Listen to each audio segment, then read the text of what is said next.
dan kita akan sampai kepada sesi diskusi. Waktu kita memang sangat terbatas karena memang kita mulainya juga tadi agak molor, kurang lebih sekitar 10-15 menit. Jadi ada beberapa pertanyaan memang yang sudah masuk dan kita masih persiapan. Dr. Adib, monitor Dr. Adib. Dr. Adib. Halo Dr. Adib.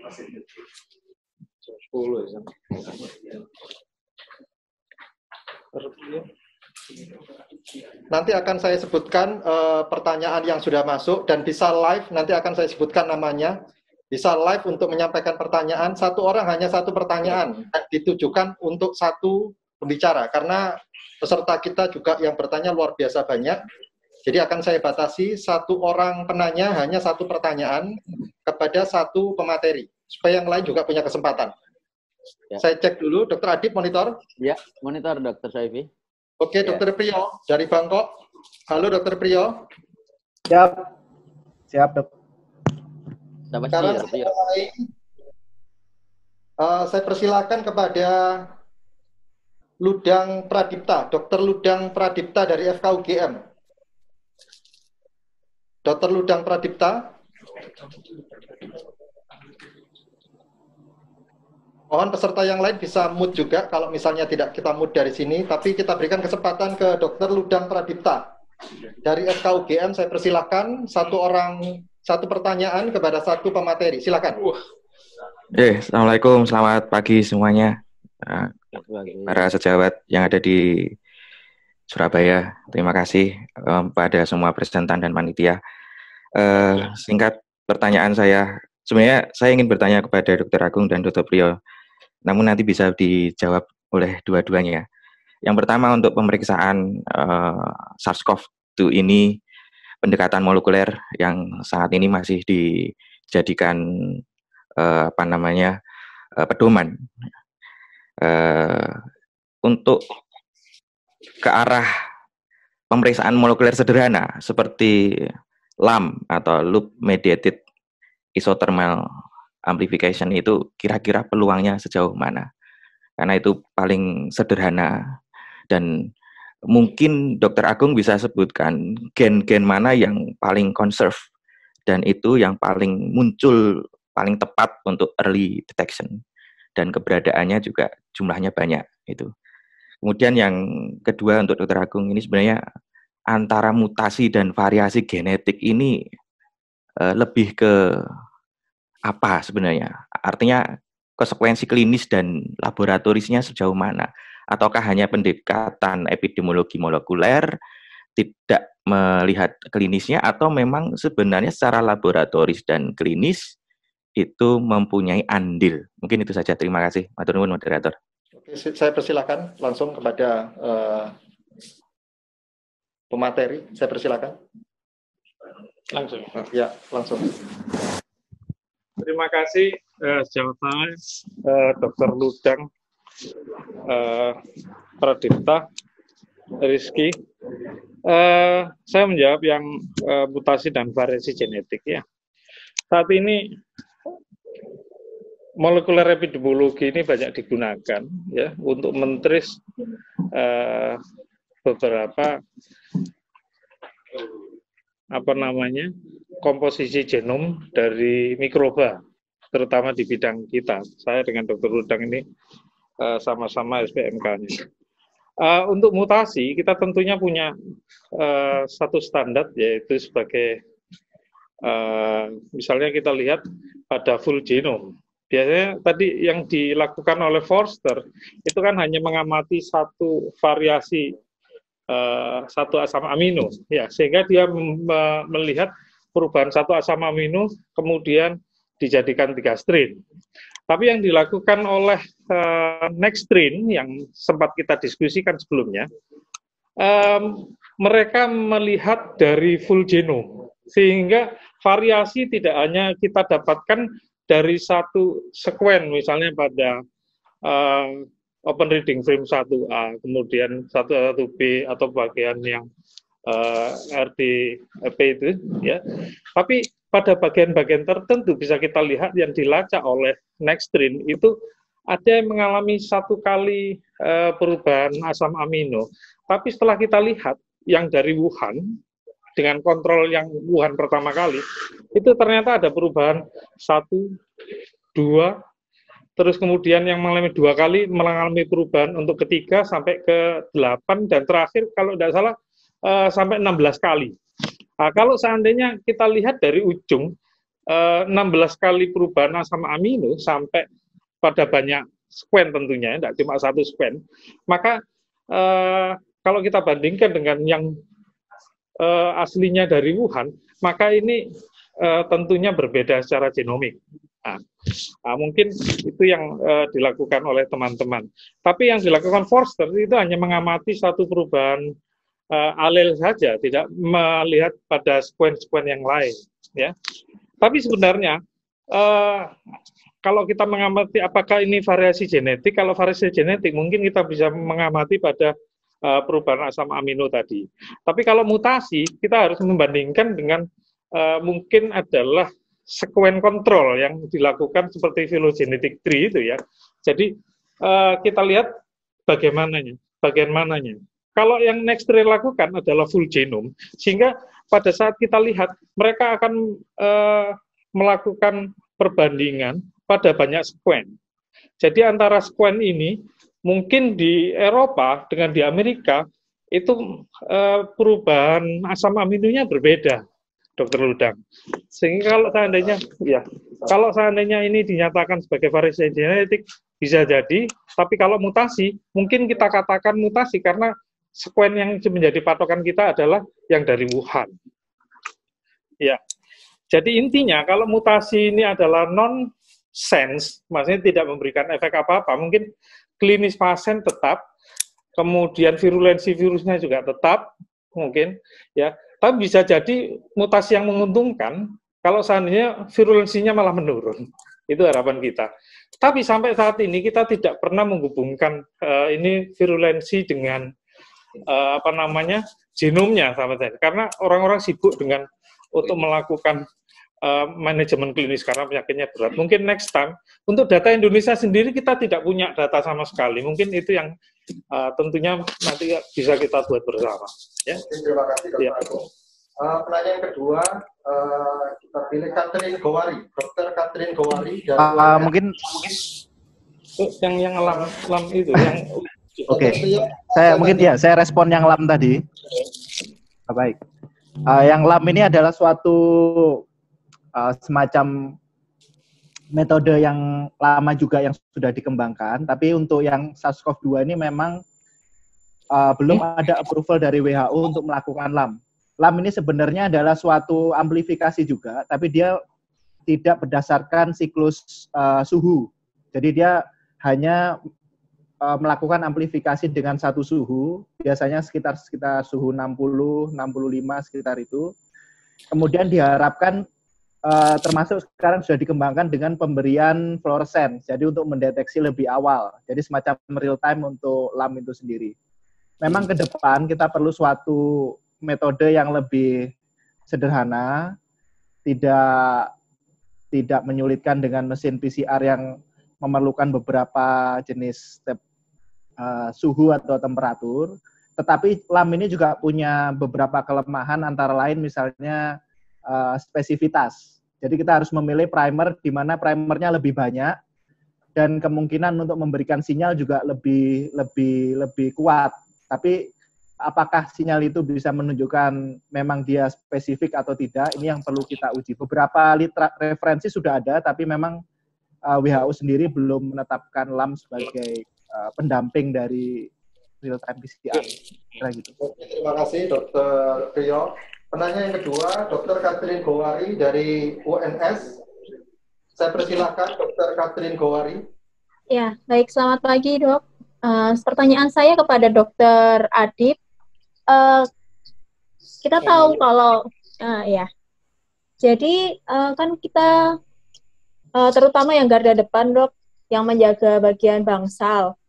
Nah, itu bagaimana ya, Dok, pengaturan untuk jadwalnya? Karena terutama yang ada di Wisma Atlet, di wilayah Jakarta, karena di sini kita tahu kalau dokter-dokter tidak boleh pulang, harus diisolasi di situ, sedangkan dia harus menjaga kesehatan tubuhnya sendiri.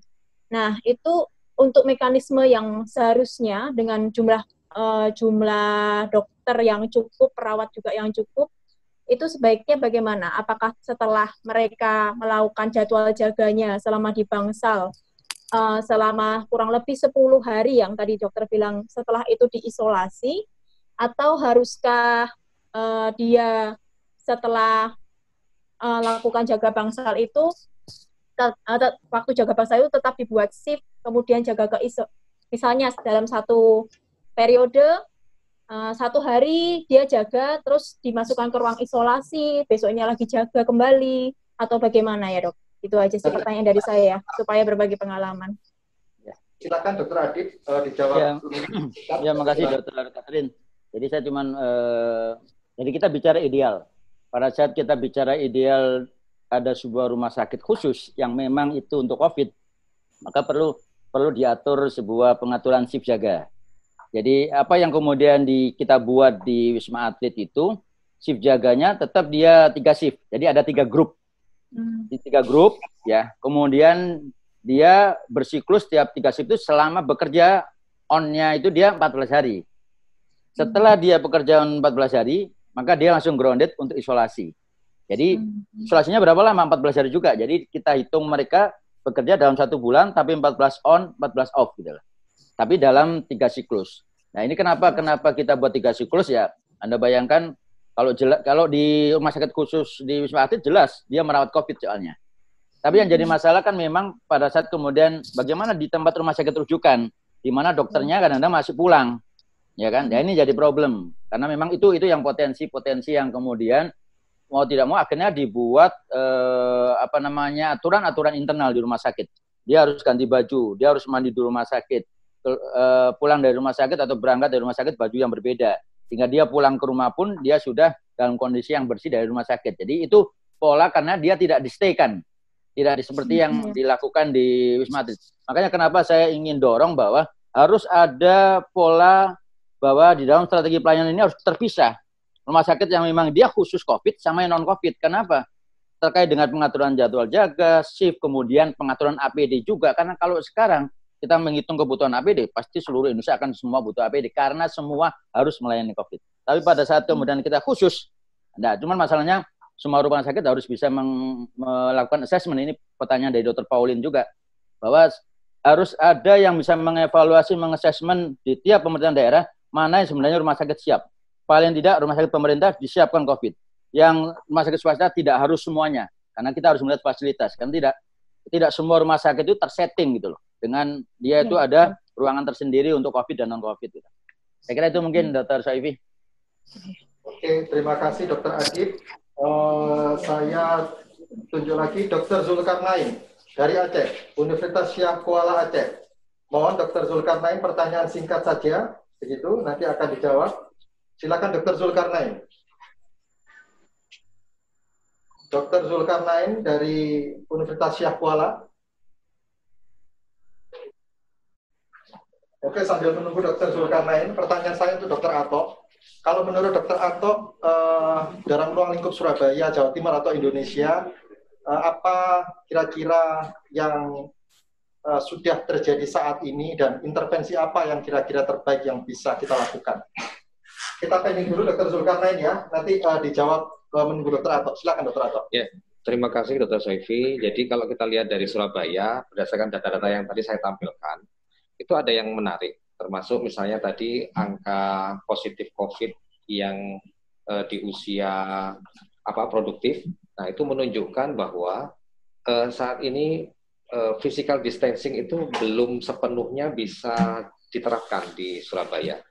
Nah, tidak heran kalau kemudian 2 atau 3 hari yang lalu Surabaya itu mencatat rekor, bahkan melebihi kalau secara umum di Jawa Timur melebihi Jakarta yang selama berhari-hari memegang rekor tinggi. Nah, itu artinya sebagai warning sebenarnya bahwa kalau ini terus-menerus seperti ini, maka mau tidak mau kebijakan yang ada sekarang ini harus lebih tegas lagi.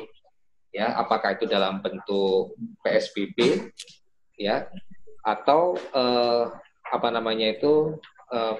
baik itu dalam skala Surabaya atau Jawa Timur. Itu yang saya kira akan bisa diterapkan untuk menekan adanya peningkatan kasus berdasarkan data epidemiologi yang sudah kita dapatkan. Oke, terima kasih Dr. Ato, sangat jelas. Saya persilakan Dr. Zulkarnain, satu penanya terakhir karena waktu sangat terbatas. Singkat saja pertanyaannya. Silakan Dr. Zulkarnain. Oke. Baik, terima kasih dokter atas kesempatannya. Ini dok, maksudnya kan ada beberapa kasus yang saat ini itu dengan pemeriksaan real time PCR juga bisa menghasilkan negatif palsu. Apa istilahnya hasilnya tidak? Apakah ada kemungkinan dengan PCR ini kan tidak 100% valid ya? Apakah ini dikarenakan adanya variasi dari COVID ini sehingga primer yang kita gunakan itu ternyata tidak spesifik untuk varian-varian tertentu? Itu yang pertama. Yang kedua, terkait dengan kasus yang recurrent pasca infeksi COVID, apakah kenapa antibodi pada pasien yang sudah terinfeksi, yang sudah terbentuk, kenapa bisa muncul kembali infeksi COVID yang kedua, dan mungkin dengan strain yang berbeda, kenapa antibodi yang pertama itu tidak mampu mengenalinya ya dok? Itu aja mungkin 2 pertanyaan dok. Terima kasih. Dari Bangkok, silakan. Oke, terima kasih Dr. Zulkarnain dari Aceh.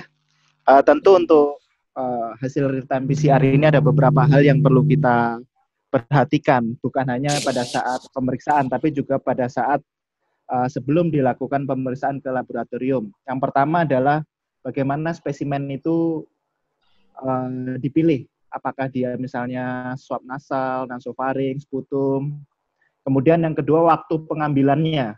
Tentu apabila waktu pengambilannya sudah melewati masa peak puncak dari replikasi virusnya, tentu bisa jadi hasilnya juga menjadi negatif. Jadi jenis spesimen, kemudian waktunya. Kemudian yang tidak kalah penting, transport spesimen ke labnya itu sendiri, dok. Termasuk media yang digunakan. Nah, baru kita masuk ke laboratorium. Memang dari sisi ini, untuk primer itu sendiri, memang ada beberapa primer yang sudah di-approve oleh WHO.